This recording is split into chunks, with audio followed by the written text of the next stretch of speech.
There are a lot of barriers that stand between the patient-physician relationship. And that, what was once a sacred relationship, has deteriorated, frankly.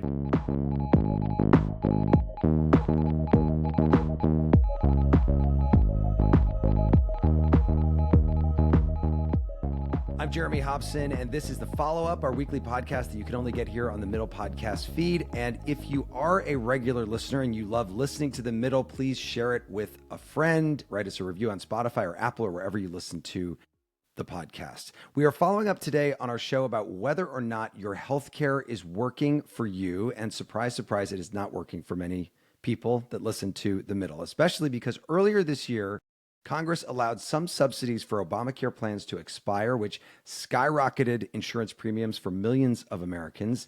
And even Americans who do have private insurance, and it's about 60% of the non-elderly population in this country have it through their employer, they've seen their premiums go up too. So with that in mind, we're going to get into more of your thoughts on this as we welcome our guest, Daniel Grossman, an emergency medicine physician at the Mayo Clinic in Rochester, Minnesota. Daniel, it is great to have you here. Pleasure to be here. Thanks for having me. Well, and as an actual doctor, have you noticed anything different since the subsidies expired for Obamacare at the beginning of this year? I don't know if we're seeing a specific subsidy-related impact, but we are seeing more and more patients delaying things, delaying medications, delaying procedures, just working hard to stave off costs. They don't tell us in the ER that it's subsidy related. But they are delaying things. Does that mean more people are showing up in the ER because they're not going to their primary care physician to deal with things that maybe they would have if their insurance were better?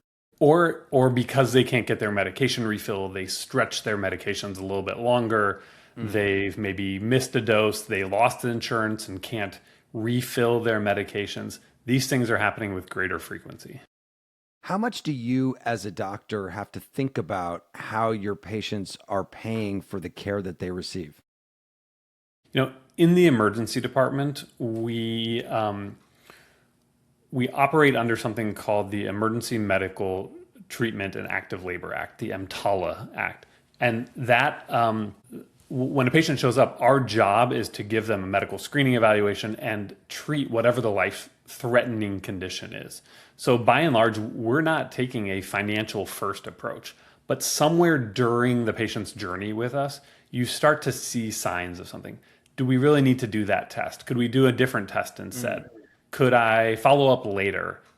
Could we avoid being hospitalized because it's so expensive? So the initial interaction with a patient isn't going to have a financial lens on it, but during the course of that journey, you start to see it come out. What about the gripes that people have? And we heard so many of them from our listeners about the system overall. Do they take that out on you as a medical professional, even if you may have absolutely nothing to do with some of the problems that they have with the healthcare system? I think so. And it may be that they didn't get into their primary care doctor, or they couldn't get into their primary care doctor, or their primary care doctor didn't respond. Some people have lost access to their care system that they would have been in before. Or maybe they're fed up with what's been going on at their local facility and they've kind of made their trek to Mayo Clinic. But the gripes of the healthcare system, they show up for patients every day. And when we see patients, it's the worst moment of their life, or sort of they're at their wit's end.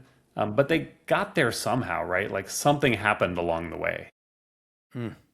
Well, let's listen to one of our callers, one person that left a voicemail. Not surprisingly, we heard from healthcare providers like yourself. Listen to this. Hi, this is James Chappell in Denver, Colorado. I'm an active medical practitioner. I am also on Medicare, and I have TRICARE as a secondary because I'm retired military. And for me, the insurance is working well, but as a practitioner, it is not. I am a fee-for-service provider, meaning I do not take any insurances at all because I've had insurances delay payment on me for up to a year. And the biggest problem I have with insurance is they won't pay for the treatments that are best for the patient determined by the physician. They deny it and I have to appeal it, and it just takes far too much time. And at some point, the physicians just give up. So patients don't get the care they need because they don't have the time to jump through all the hoops that the insurance companies require. Daniel, what do you think when you hear that? Yeah, Mr. Chappell is spot on. There are a lot of barriers and an increasing number of barriers that stand between the patient and as he described it, a medical practitioner, or in our world, the patient-physician relationship. And that, what was once a sacred relationship, has deteriorated, frankly, because of all of the other competing factors that our healthcare system sort of injects into that relationship. So he's not wrong. And I don't believe that it's purposeful to get physicians or practitioners to stop trying, but that might be the result. One of the things that our listeners cannot see is that you yourself are in a wheelchair after a spinal cord injury that you suffered in a bike accident many years ago. You and I have talked about this on the air before. You had to deal with the system from the point of view of a patient. Was insurance and payment on your mind as you were going through that at all? 100% of the time. All the time. It was, how am I going to get this? Is it going to be covered? If it's not covered, how do I appeal? And I had both the benefit of good insurance and of understanding the system. And then I spent a little bit of time working at a startup health insurance company, so I had even more experience. So I had a tool set and privilege at my disposal to help navigate that. But it's the first thing you think about. Can I get a new wheelchair? Is insurance going to cover it? My doctor wants to put me on a new medicine. That's not covered. How are we going to solve that problem every day? Yeah. I actually said on the show the other day, and I feel bad that I said it because it is a live show. And I sometimes, I didn't think through exactly what I was about to say, but somebody got mad at me, which is I said, I've had to deal with things with insurance companies and, calling and trying to figure this out and that out. And I said, I'm glad I'm not a senior citizen because I don't know how I would be able to do this if I were. It's very complicated. And again, nothing against senior citizens, but you know what I mean? It's very if my grandparents were having to deal with the kind of stuff I had to do, calling this person and that person, and nobody knows what the other person is doing, it's complicated. It's terrible. And when I was first injured, I also had a I hit my head with a helmet on. I had a traumatic brain injury. My mom filled out all of my paperwork. How do you manage all of these things, and how do you manage them without resources? It's not a senior citizen thing. It's just a terrible, terrible process that people have to go through to try to solve this. Yeah. All right. Well, let's listen to another perspective. Listen to this caller. Hi, my name is Skyla, and I'm calling from Massachusetts. And no, I don't think my healthcare is working for me. People used to talk about death panels, and that's why we can't have universal health care, because that would mean bureaucrats are making decisions about our care. We already have bureaucrats making decisions about our health care. I have to go for my annual checkup, and my blood work will not be covered by the ACA's provision for preventive care because my doctor chooses to do blood work that is different from the quote-unquote preventive care designated by my insurance provider. So we already have insurance controlling things. So a point that came up a couple of times in the show, she sort of gets the idea of universal health care as an alternative, which is what most of the rest of the world's developed countries have. Why do you think that this country is so allergic to the idea of universal health care? Because I remember back in 2010, when Obama passed the Affordable Care Act, he had a filibuster-proof majority in the U.S. Senate, and he still couldn't get a public option into the bill. I mean, the cynical side of me says that there's a lot of money in the system that is designed to prevent us from moving away from the profit engines that exist around us. That's the cynical side of me, right? The less cynical side is that it is that our society doesn't sort of come together around the mean in a way that is probably required for universal healthcare and universal health coverage. The outliers that people want to be, like this caller, she likes that her doctor orders tests that aren't sort of approved by the preventative task force. But the reality is that the preventative task force has studied all of the data and has determined what is in the best interest of the vast majority of the people. And so if you're gonna have universal healthcare, then you have to be okay with the outlier strategies not being included in that. And I don't think that that's really the American way right now. You're also at the Mayo Clinic, which is a place where people go when they have like very serious problems, cancer and stuff like that, to get the best possible care. And one of the arguments that often comes up about our system is that it has the tools that maybe other countries don't because of its private style. Yeah, not just private style, but innovation engine around healthcare, ability to find drugs that might not otherwise be available, or do tests that require an infrastructure that isn't available other places. And we are living in a time where we can discover and identify disease that we couldn't discover 2, 3, 5, 15 years ago.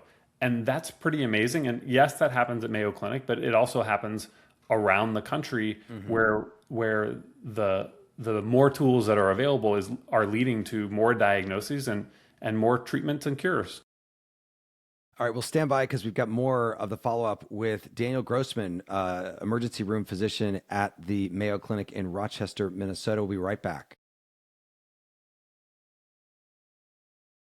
Welcome back to the follow-up. I'm Jeremy Hobson. I'm joined by Daniel Grossman, an emergency medicine physician at the Mayo Clinic in Rochester, Minnesota. And Daniel, something that came up over and over was a lot of people are just completely uninsured due to the cost. Listen to this.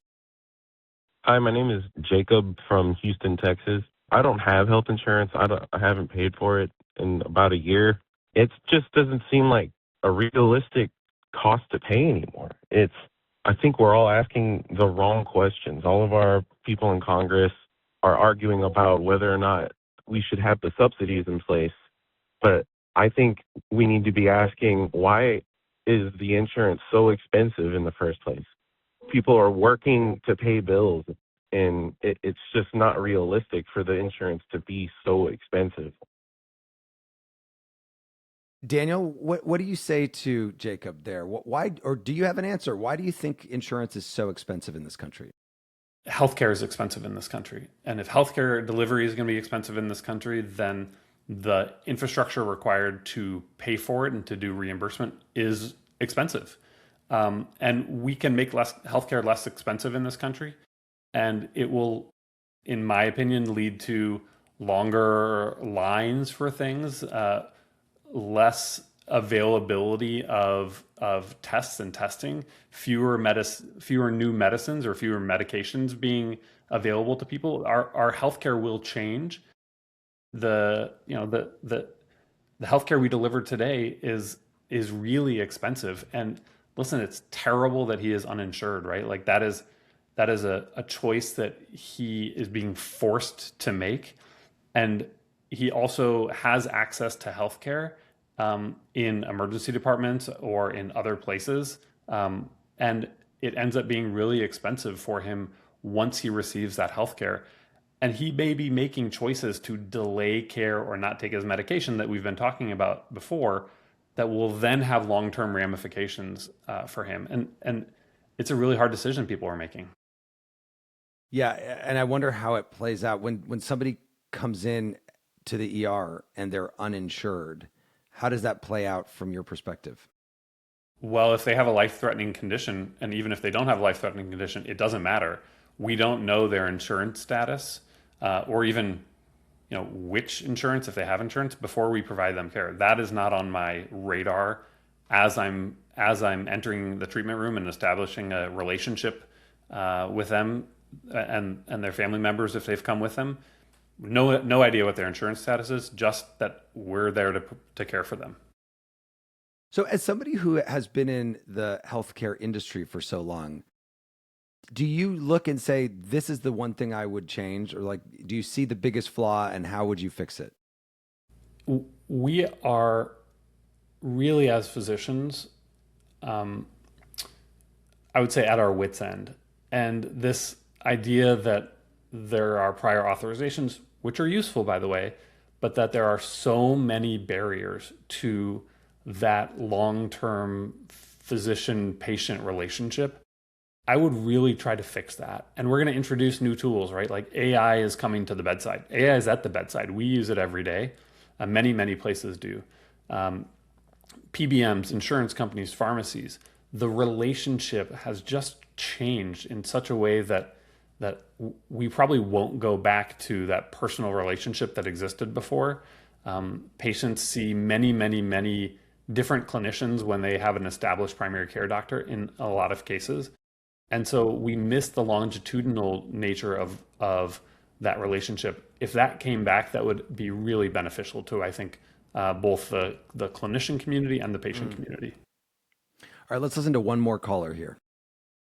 Hi, my name is Chris, and I'm calling from Philadelphia. My health care works for me because my husband works and we have private insurance. I have a son who's an independent contractor, and he has a great deal of trouble dealing with health insurance because he doesn't have access to anything other than the Affordable Care Act insurance. And the premiums have gone up to the point where they're skyrocketing. Healthcare is something that absolutely everybody will need at some point in their life. So it should be available and it should cover everybody. It should not be related to your work. That's really kind of silly to do that because then people end up having to stay in a job because they don't want to lose their health insurance. It should be a given for everybody to have access to quality health care. I mean, that was the whole idea of the Affordable Care Act, was that it doesn't have to do with your work. Those are phenomenal points. All of those points, right? I have private insurance because it's tied to my employer. People can't change jobs. People don't change jobs.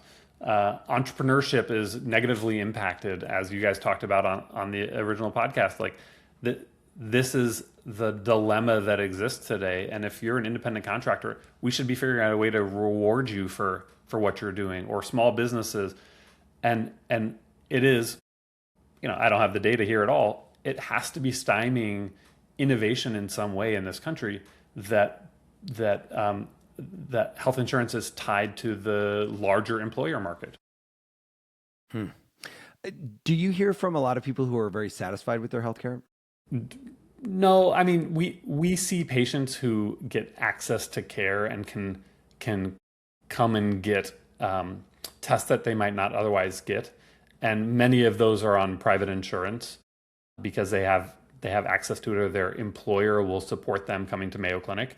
Most patients are frustrated with some aspect of their care, whether it's the insurance part of it, or that they don't get to see their primary care doctor that often and they see someone else, or that they only communicate with their care team through a portal now. These are, the number of insults that people go through to access the healthcare environment is just growing and growing. Right. Although when you do have an experience where your healthcare really does work for you, it's such a personal thing that you really are like, wow, okay, that worked out very well. I'm glad I had that doctor that was able to help me in that way. Or now when I meet people that, or I know people that get diagnosed with cancer or something like that, I'm like, well, at least right now you're living in a situation where the advancements are happening so fast, and there's a good chance you're going to be just fine at the end of this. I think that's right. Whether there's a chance that you're going to be just fine, you're going to have access to testing and medications that people didn't have access to before, and it's going to improve your likelihood of survival. And the healthcare system has safety nets built into it that exist that might not have existed before. And so we are able to provide care to people that they couldn't get before, and that's something to celebrate at the same time as commenting on the negative aspects to it. we are really, really, we really benefit as a society from the innovation that's gone into healthcare delivery over the last years. Daniel, last time we had you on the show, we talked just a little bit about GLP-1s. How has that affected your life these days with patients? I mean, are more and more people on them? Is it affecting people's health in general? Yeah, more and more people are on them.